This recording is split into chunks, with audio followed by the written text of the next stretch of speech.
অপেক্ষা, হ্যাঁ অপেক্ষা।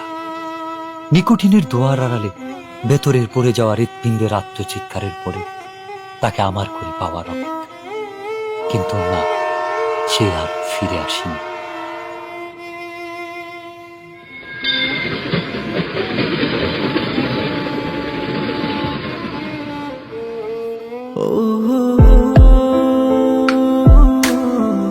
তবে এসেছিল এই পাহাড়ের পাদদেশে আজ থেকে অনেক বছর আগে, সন্তের জেগেরা সীমান্তবর্তী জেলা শেরপুরের প্রত্যন্ত একটি গ্রাম।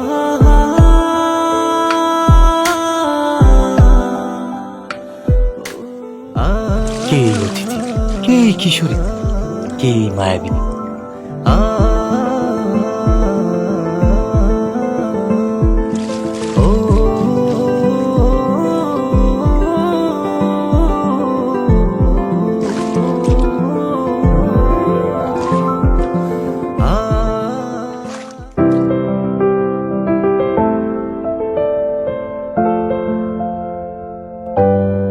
যার বিরহের অনলে পড়ে স্বপ্নের মতোই বদলে গেল এক যুবকের জীবনের গল্প।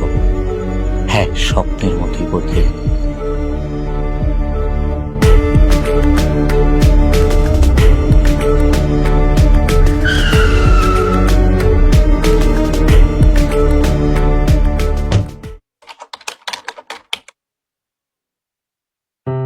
খেলাধুলা আর ঘোরাফেরাতে বিভোর হয়ে থাকা ছেলেটার জীবনেও এসেছিল প্রেম।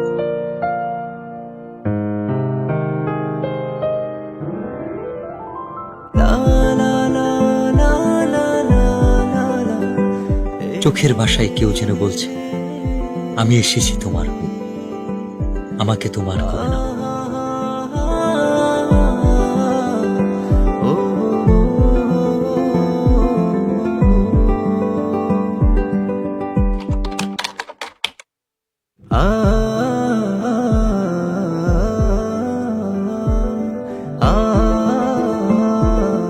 যার সন্ধানে দিন থেকে রাত, সকাল থেকে সন্ধ্যা, কেবল এক পলক দেখার ইচ্ছা। সে এক লজ্জা।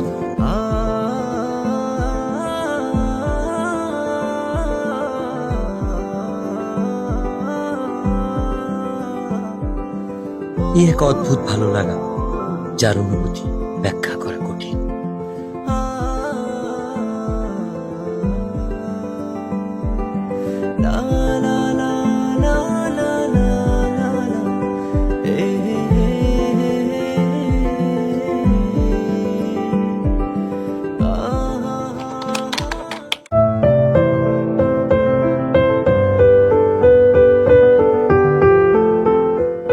বারবার ফিরে আসি অদ্ভুত একটা টান।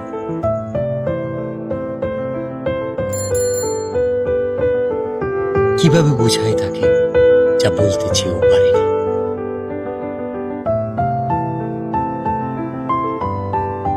আপু, ওই ছেলেটা কে? ও ও তো আমাদের এলাকার বিল্লাল ভাই। উনি কি প্রতিদিনই এদিকে আসে? না, ভাইয়া তো এদিকে আসে না। ও আচ্ছা।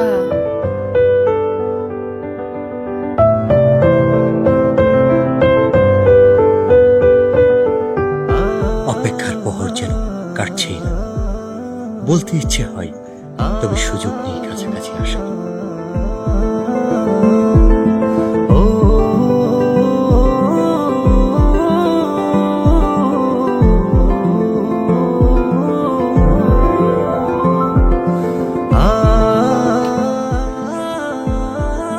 না বলা সব কথা লিখে এনেছি তাই রঙিন চিঠিতে।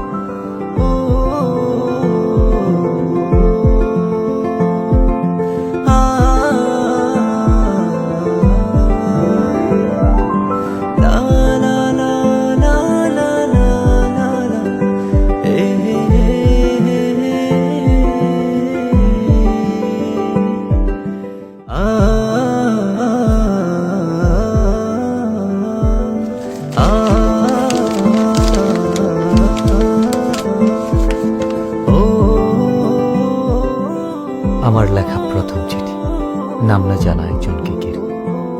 সেই একজন যাকে আমি লিখে রাখতে চাই মনের দরজা, যার ছবি আঁকতে চাই ভালোবাসার রঙিন তুলিতে মনের ক্যানভাসে। তুমি সেই রমণী যে আমার ঘুম কেড়ে নিয়েছ, রোদ খরার দেশে চাতক পাখি যেমন মেঘের জলের অপেক্ষা।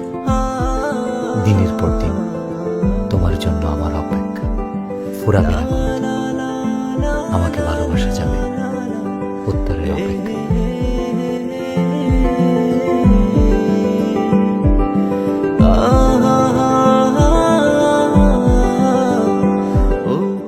ভর দুপুরে অপেক্ষা, কৌতূহল, উৎকণ্ঠা, অস্থিরতা মনের দরজায় কেউ বুঝে কড়া নেড়েছে।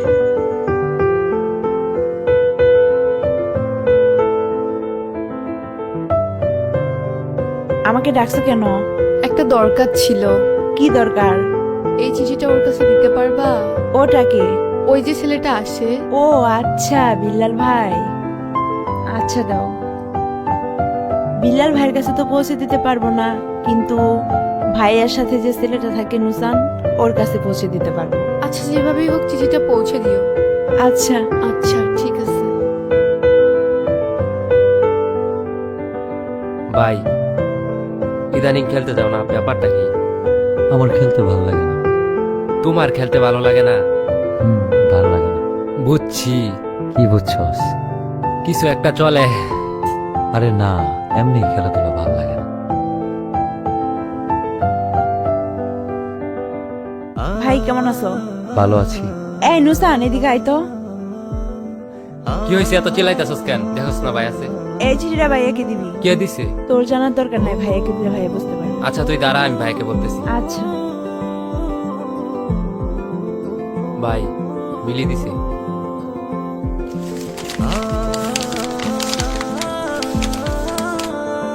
আমিও প্রথমবারের মতো চিঠি লিখলাম, যার ভাবনায় শুধু আমিই থাকি, যে আমার জন্য পাখির মতো ছটফট করে, যার কল্পনা এবং বাস্তবে মনের দরজায় আমিই করা নারী। আপনি সেই পুরুষ যার চোখে মুখে শুধু দেখতে পাই আমার জন্য ভালোবাসা। হঠাৎ আমি বুঝতে পারি কেউ আমাকে মন থেকে চায়, খুব করে।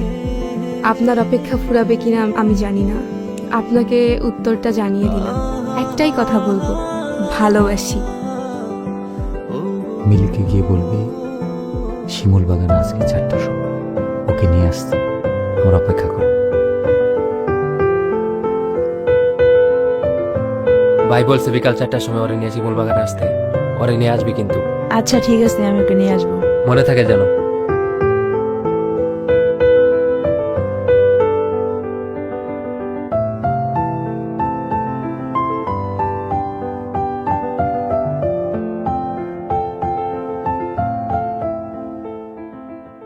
আচ্ছা তুই থাক।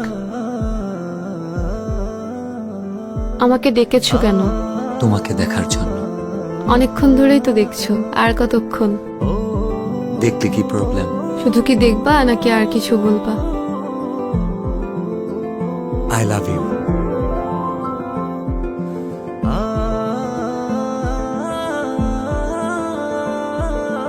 আমি কিন্তু আমার উত্তরটা পাইনি। এটা আমি আমার কাছে সারা জীবন রেখে দিব।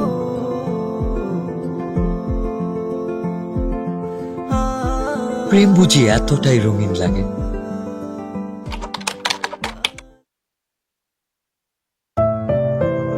তবে রঙিন দিনগুলো হারিয়ে গেল কুয়াশা ভেজা সকালের ন্যায়। কে জানতো এই দেখাটাই হবে শেষ দেখা।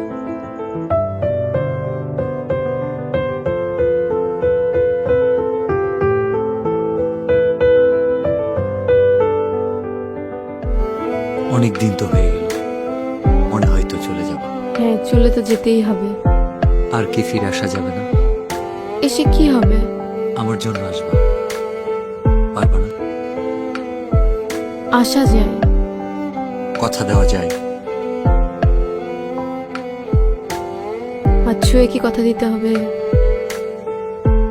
ছুঁয়ে দেখার ইচ্ছাটা পূরণ হবে, সেটা বিয়ের পর। আমি অপেক্ষায় থাকবো। হঠাৎ কাল বৈশাখী ঝড় এসে এলোমেলো করে দিল সবকিছু। এমনটা না হলেও পারত।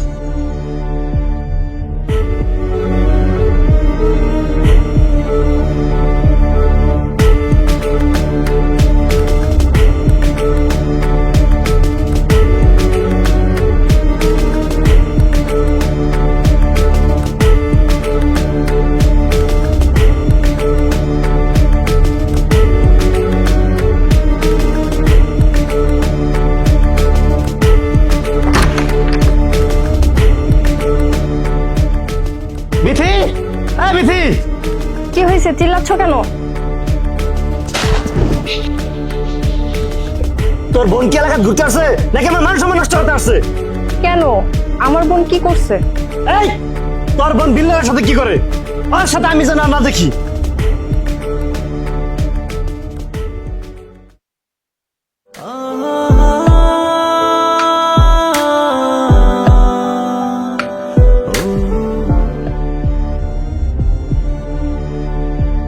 আচ্ছা তাহলে তুমি থাকো, আমি যাই। প্লিজ চলো না, আমার অনেক ভয় লাগতেছে। আমারও অনেক ভয় লাগতেছে। চলো না।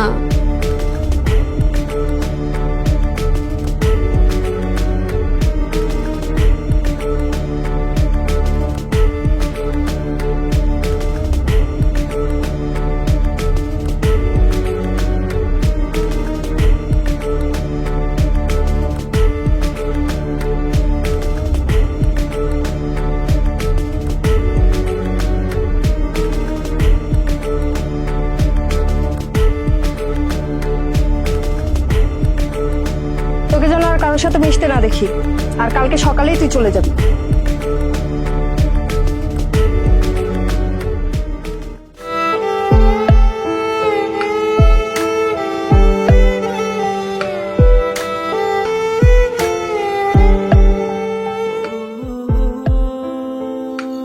অতিথি পাখিটা কষ্ট নিয়ে নিরে ফিরবে, এটা বুঝি তার রেখে যাওয়া শেষ স্মৃতি। চোখের জলে লেখা যে চিঠি, সেটা শুধু একটা কাগজ নয়, হৃদয় গহীনে জমানো কথার উন্মোচন।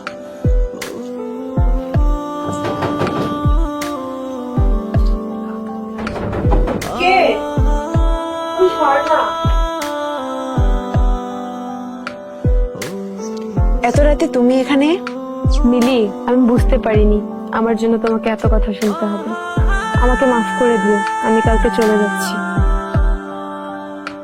আর পারলে তোমার ভাইয়াকে এই চিঠিটা আর আমার এই শেষ স্মৃতি দুইটা পারলে তোমার ভাইয়াকে দিয়ে দিও।